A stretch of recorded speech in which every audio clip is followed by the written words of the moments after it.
Hello guys, welcome back my channel Puja day. কেমন আছো তোমরা? আই হোপ কি তোমরা খুব ভালো আছো, আর আমিও খুবই ভালো আছি।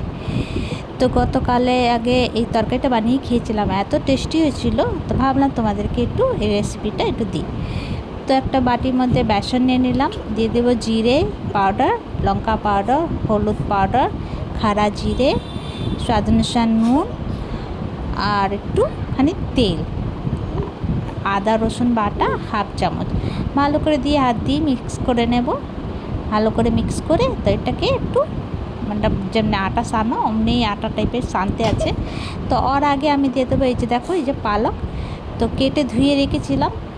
তো জল আমি দেবো না, কেন কি পালকের মধ্যে জল থাকে অনেক, তাই জন্য ওই জলটা দিয়ে আমি সেনে নেব। আর এখানে একটু জল গরম বসিয়ে দেবো ফুটোর জন্য।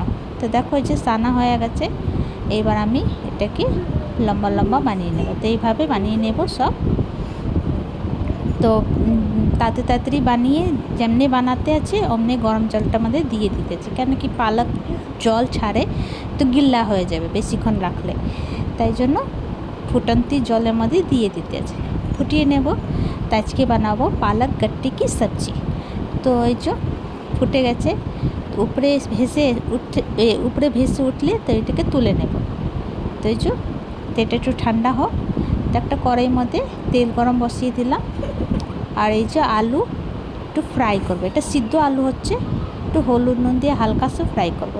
তো আমি আলুটাকে সিদ্ধ করে রেখে দিয়েছিলাম, তো লাল লাল করে ফ্রাই করব। আর এই যে ঠান্ডা হয়ে গেছে, তো পিস পিস কেটে নেব, তেমনিভাবে সব কেটে নেব। তো চলো কেটে আসছি।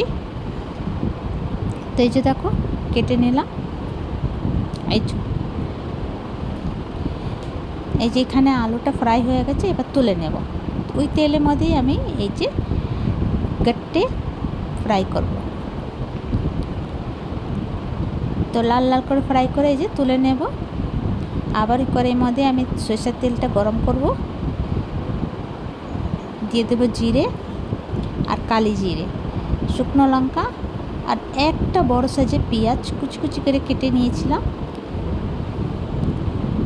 তো ভালো করে লাল করব। আর এখানে দেখো মশলা কিছুটা বানায় নিই। তো এখানে টমাটোর একটা পিউরি করে রেখেছিলাম, আর দিয়ে দেবো এটা মধ্যে দই, 2 চামচের মতন দই দিয়েছিলাম।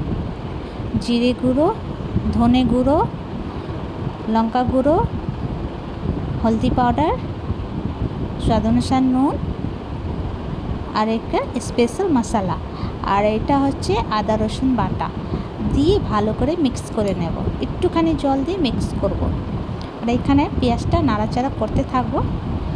পেঁয়াজটা লাল হয়ে গেলে একদম গোলাপি করতে আছে, লাল লাল মানে গলিয়ে নিতে আছে। তারপরে এই যে মশলাটা যে করেছিলাম এটা দিয়ে দেব, বাটিটা ধুয়ে একটু জল দিয়ে দেব, ভালো করে ফ্রাই করব। আর এখানে আলুটাকে আমি ভেঙে নেব, তোমরা চাইলে গোটা গোটাও দিতে পারো, আর এটা এখানে বড় বড় ছিল তাই জন্য আমি এটাকে ভেঙে নেব আলুটাকে। তো এখানে মশলাটাকে তব তক ফ্রাই করবো যব তক তেল না ছেড়ে দেবো। তারপরে এই যে ফ্রাই করা আলুটা দিয়ে দেবো, দিয়ে 2-3 মিনিট তক সঙ্গে ফ্রাই করব।